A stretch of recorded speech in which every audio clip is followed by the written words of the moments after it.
ભાવનગર જિલ્લાના પાલીતાણા તાલુકાના ગરજીયા ગામે આજે 6 જુલાઈ સવારે સિંહે એક માલધારી પર હુમલો કર્યો હતો, જેનો લાઈવ વિડીયો વાયરલ થતા સમગ્ર પંથકમાં ભારે ચકચાર મચી જવા પામી છે. આ લોહીલુહાણ માલધારીને તાત્કાલિક સારવાર માટે પાલીતાણાની સરકારી હોસ્પિટલમાં ખસેડવામાં આવ્યા હતા. વન વિભાગ દ્વારા હાલ આ મામલે તપાસ શરૂ કરવામાં આવી છે.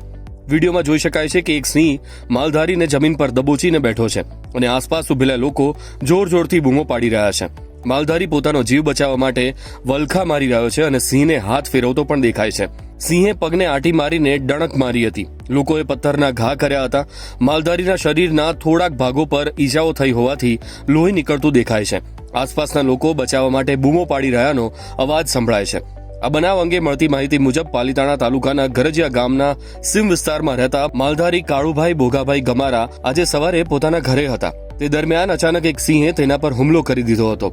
સિંહના હુમલાને કારણે માલધારી ગંભીર રીતે ઈજાગ્રસ્ત થયા હતા.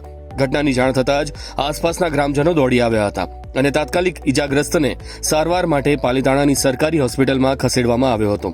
સાથે જ આ અંગે સ્થાનિક વન વિભાગને જાણ કરવામાં આવતા ટીમ દોડી આવી હતી. પાલીતાણા તાલુકા પંચાયતના સભ્ય ચેતન ડાભીએ જણાવ્યું હતું કે તો અમારી ફોરેસ્ટને વિનંતી છે કે સિંહોને અહીંયાથી સુરક્ષિત રીતે જંગલમાં ખસેડી આપો. ગામમાં સુરક્ષા ન હોવાના કારણે ફોરેસ્ટને ઘણી વખત જાણ કરી છે, પણ છતાંય ફોરેસ્ટ વિભાગ ધ્યાન દેતું નથી. તો તાત્કાલિક સિંહોને અહીંથી હટાવી લે અને આ ગામ લોકોને સુરક્ષા આપે એવી અમારી માંગ છે. માલધારી પર થયેલા સિંહના હુમલાને પગલે વન વિભાગની ટીમ હરકતમાં આવી ગઈ છે. વન વિભાગ દ્વારા હાલ આ મામલે તપાસ શરૂ કરવામાં આવી છે અને વિસ્તારમાં દહેશત ફેલાવનારા વન્ય પ્રાણીને પકડવા માટેના પ્રયાસો હાથ ધરવામાં આવ્યા છે. આ ઘટના બાદ ગરજીયા ગામ અને આસપાસના માલધારીઓમાં પોતાના પશુઓ અને પરિવારની સુરક્ષાને લઈને ભારે ચિંતા અને ફફડાટ જોવા મળી રહ્યો છે.